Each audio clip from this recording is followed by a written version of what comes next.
Am I the a-hole for telling my ex it's not my fault his life turned out like that? I, 26 female, swear my ex, 27 male, will do anything to get my attention. He can never leave things alone. He still hasn't moved on, and it's sad because it comes off as desperate and annoying. My ex-boyfriend Oakley and I are no longer together, but we do share a son. We've known each other since high school and entered adulthood together.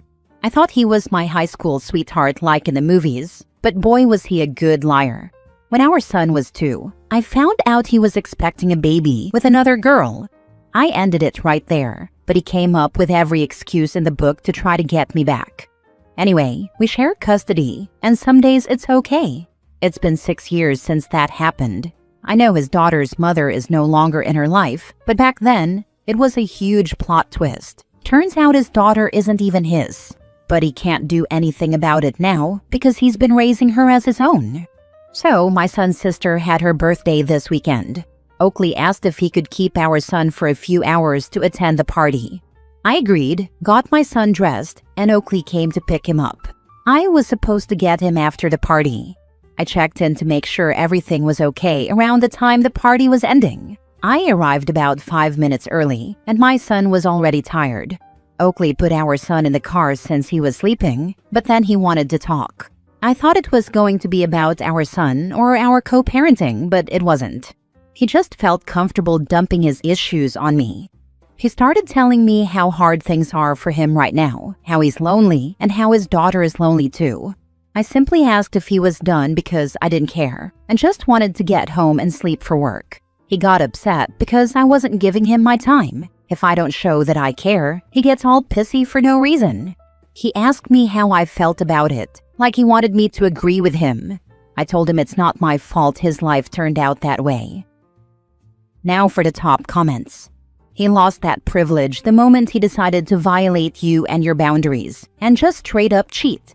You are not the a-hole. You do not owe this man a single ounce of your time. For real, absolutely valid response, OP. You've been protecting yourself and your son from your baby daddy's drama for a long time. If what your baby daddy has to say isn't about your son or co-parenting, then it's not your problem. He's not your boyfriend, not even a friend. He is simply your baby daddy. Leave it at that. All communication should be about your son. End of discussion, not the a-hole. Exactly. OP owes him nothing beyond what's needed for co-parenting. Trying to guilt her into emotional support is way out of line. She set the boundary, and that's that. This is the second post I've read where a guy cheats and has another child. What is wrong with the world? Anyway, not the a-hole. If he didn't want to be lonely, maybe he shouldn't have, I don't know, cheated? The only one I feel bad for is the daughter. I personally know a guy who was two-timing. I don't know which girl came first, if any. One of the girls was my friend, and so was the guy. Anyway, he was dating our mutual friend and some other girl when the other girl got pregnant. He came clean to my friend about seeing the other girl, and they broke up, but he didn't tell her about the pregnancy. Then my friend had a pregnancy scare herself, and he flipped out at her and told her to get lost. She wasn't actually pregnant though, just thought she might be. Probably because, at this time, he was already engaged to the other girl he got pregnant. He went on to marry her, assuming maybe my friend had an abortion because nobody ever saw her with a baby. Found this one out years later, always thought he knew she was never actually pregnant. 2 years later, he found out the kid wasn't his. His wife had a FWB whom she was still seeing in secret, who is the actual baby daddy. She knew it, and so did her FWB. Basically, they both decided to take him for a ride and have him play dad and pay up, while they kept sleeping together. When I read stories like this, I always think of him. Next story. Am I the a-hole for not allowing my ex's husband around my kids in order for my kids to know they're half-siblings? I have 2 kids, 11 female and 9 male, with my ex, Jody. We were never married, but we were together for a long time, from ages 14 to 28. And we stayed together until our son was a month old. One day, she left me without a word and was gone for over a month, leaving the kids with me. Her parents were the ones who informed me she was safe, but said she didn't want to talk to me. Eventually, she reached out and told me she was done with our relationship and asked if I would give her sole custody of the kids. I said no. For a few months after that, she was very inconsistent about seeing them. I filed for physical custody of the kids and one temporary custody. However, by the time we got our formal court date, she had become more consistent, so custody was changed to shared physical custody, but I retained legal custody. Jody went on to marry Davis, and he was an a-hole. He told me he wanted to raise the kids with Jody and asked me to sign away my parental rights to him. He'd show up at exchanges with Jody, calling himself dad or daddy to the kids. Then he'd try to start something, but I always kept it calm and moved along quickly for the kids' sake. Davis really tried to paint himself as the better parent and attempted to engage in parental alienation, but the kids had a stronger relationship with me than with their mom or him, so he failed. When the kids were 6 and 4, Jody drove drunk with them in the car. She was not only arrested but also lost custody. She served a few months in jail, was released, and was allowed supervised visits with the kids. Those visits ended after 6 no-shows. Then, during a visit, she showed up carrying an illegal gun that she had started bringing everywhere. She finally got caught because of it, and all supervised visits were terminated. At that point, I was awarded full physical and legal custody. During her no-shows, Davis tried to take Jody's place at the visits, but he was denied. Jody has contacted me via email twice in the last 18 months. The first time was to tell me she was pregnant, and the second time was to inform me she had given birth. Not long after, someone else told me Jody was pregnant again. In June, Davis emailed me and asked if he could bring his child over to see the kids. He said the kids all deserve to know each other and become siblings in more than just biology. He assured me Jody wouldn't be anywhere near them. It would be just him, and he would do the same when the next baby arrives. I debated responding, but I wasn't obligated to reply, so I didn't. However, he followed up with 3 more emails over the next month. Then, he sent another follow-up email within minutes, saying I needed to think of the kids and that I could hate him all I want, but he loved my kids and wanted to be a good dad to them. I find it all to be BS. I don't trust him, and I don't want anything to do with the children he and Jody have because that carries risks, given the history with both of them, even if his is less of a physical risk. So, I replied and told him I would not allow this, and he needed to stop requesting it because I would never trust him around my children. He sent a follow-up email and another right after, where he repeated a lot of the same arguments and told me I had no good reason. Then, he sent several photos of his child and asked why I was denying his baby and our kids the chance to grow up close to each other. My only hesitation is regarding the other children, but I still feel it's too great a risk. My kids know their mom had another baby, but they don't care. Even their therapist says they're doing well and that it's not essential to allow this when the kids don't want it. But does it make me the a-hole if I don't? Not the a-hole. Trust your gut. Get a restraining order and cameras around the house if you can. A restraining order isn't possible, and I did speak to a few attorneys on this. I do have cameras around my home and car for extra security given the erratic way Jody has behaved, and even Davis has given me reason to pause. Not the a-hole. Jody is an irresponsible deadbeat mother, and Davis came in all smug, trying to replace you as the father of the kids you are raising alone. There's a reason your ex lost both custody and visitation rights. She's a danger to your kids, OP. Your kids aren't missing anything by not knowing they're half-siblings, especially when their safety is at stake. Their mother getting knocked up by a loser with a weird obsession with claiming paternity over your children doesn't change a damn thing. The main point is that Jody and Davis can't be trusted with your kids and have proven that time and time again. If Davis wanted the kids to be in each other's lives, he should have thought about that before trying to erase you from your own children's lives. His wife should have also worked on being less of a crappy mom. You need to protect your babies, and if that means the kids never meet their half-siblings until they are old enough to reach out themselves, without any irresponsible parents in the picture, then so be it. Davis and his emails can get lost. The worst part about that is Davis knew Jody left the kids with me when she left me. He knew she didn't even reach out to see how they were and was inconsistent. He married her anyway and decided he could be number one dad. Next story. Am I the a-hole for saying my parents will never be able to make up for making me feel like I wasn't good enough when they neglected me throughout my childhood in an effort to have more kids? My parents had me, 19 male, when they were 19 and 20 themselves. When I was 6 months old, they started trying for another baby, but couldn't get pregnant. I'm still an only child today, and they have dedicated the last 18 and a half years to having more kids. They've spent crazy amounts of money on IVF and other fertility treatments. They've neglected everyone else in their lives, including me, in their attempt to become parents again. As a kid, I wasn't in any extracurriculars because my parents were saving or spending money to have more kids. There were weeks when I had no money in my school lunch account, and my parents didn't make me a lunch, so teachers had to give me extra stuff they had on standby. Speaking of school, I never had enough school supplies and would be sent in with used pens and pencils my parents had lying around the house.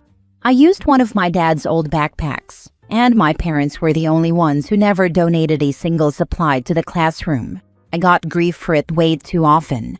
They never showed up for parent-teacher conferences. They ignored requests from my guidance counselor in high school to meet and discuss things, and the same from my high school therapist who wanted us to talk things out. I never got to attend birthday parties because my parents never made time for it. They never let me have friends over because they didn't want to feed them or let them drink anything at our house. When I got invited to friends' houses, they would let me go but wouldn't pick me up on time. One time, my friend's mom was about to call the cops because it was over 4 hours past the time they were supposed to pick me up, and they weren't answering their phones. I gave them a number for my grandparents, and they picked me up. Whenever we were around extended family, all my parents could talk about was fertility treatments and having babies. There were many times when they both said they just wanted to have kids and hated not being able to. Other times, they would say they wanted more kids but added that they hated feeling like they had to settle for just one. We didn't always have as much food in the house as we should have because my parents would do anything to save for treatments. I never got new clothes unless my old ones were so worn out they couldn't be worn anymore. One time, I only had 2 outfits to alternate between. Every time they went for treatment and it failed, they would cry and talk about how unfair it was that they were being denied this, and I had to listen to it. Between ages 16 and 18, I spent a lot of time sleeping over at friends' houses. I also got a part-time job. On my birthday, I went to stay with a friend's family for several weeks, and then 4 of my friends and I started renting a place together. I had contact with extended family throughout, but I always felt like they weren't there enough for me, even though they knew because I told them what was going on. But now they're saying my parents are getting older and won't be able to try forever. They've asked me to have compassion and understanding when my parents try to form a relationship with me. My extended family argues they are still my parents, and I should forgive them for not being the best, and that I should let them make it up to me when the time comes. I told my extended family that my parents can never make up for neglecting me in their effort to have more kids, and I can never forgive them for making me feel like I wasn't good enough. I told them my therapy bill will be huge by the end, and my parents caused it all. They messed me up and left me with the bill. My extended family said I'm not understanding my parents' position. Am I the a-hole? Now for the comments. So basically, they severely neglected the kid they had to have a kid. Your parents are wackos. That's exactly what happened, only they had no more kids. In their effort to have more kids, they ended up childless. Not the a-hole. When you have a child, their well-being should be the priority. That's it. Everything else, including having other children, is secondary. Their entire lives revolved around this until you went hungry and had nothing to wear. Honestly, this sounds like the horror stories of neglect I heard while living in the foster care system. In truth, they never should have been parents. They're too selfish for it. OP, you owe them nothing. They ruined your childhood and sabotaged every single chance at happiness you got. Personally, I'd start ghosting the people telling you this. They're toxic. They watched you get abused and did nothing. They're all garbage. I knew kids in foster care who had more than I did. There was a kid in my class for years. He was in foster care, and he legitimately seemed to have a good life despite foster care. He had more and newer stuff than I did. He never had to wear clothes until they basically fell off him, like me. I'm glad for him, but I think people don't always realize this kind of thing can happen to kids like me who were raised by bio parents and never spent a day in foster care. Last story. Am I the a-hole for not believing my husband when a woman showed up claiming she's pregnant with his baby? This has been messing with my head for a week, and I need to get it out. My husband went to his best friend's bachelor party about 2 months ago. It was out of town, a guys-only weekend type of deal. I knew they'd be drinking, and there'd probably be women involved. He told me it was just strippers. I didn't love that, but I let it go. We've been married for 4 years, and I've never had a reason not to trust him. Last week, this woman showed up at my work. Not even at our house, my work. She asked if I was married to him, and then told me she's pregnant and thinks the baby is his. She said she met him at a party that weekend, that he was drunk, and they hooked up. She said she tried reaching out to him, but he ignored her, so she found me. She wasn't yelling or acting crazy or anything, just calm, like she'd made peace with whatever happened. She told me she's not looking for anything from me or him yet. She just wants to make sure he knows and ask if he'd be willing to take a test later on. I didn't even know what to say. I just stared at her. She gave me her number and left. That night, I confronted him, and he denied everything. He said he blacked out that night, but swears nothing like that happened. He said the guys hired dancers and there was some touching, but he didn't sleep with anyone. He swears it's not true. But if he blacked out, how would he even know? I told him he's going to take the test when the time comes. He agreed, but he's been acting like I betrayed him for even considering it could be true. Like I'm the one doing something wrong. My friends are split. Some think the whole thing sounds shady and she's probably just trying to pin it on someone. Others say if she came to me calmly, instead of blowing it up on social media or acting wild, maybe she's telling the truth. I'm trying to keep my head on straight, but I feel like I'm losing it. Would I be the a-hole for not standing by him right now when he says he didn't do it? I don't know who to believe anymore.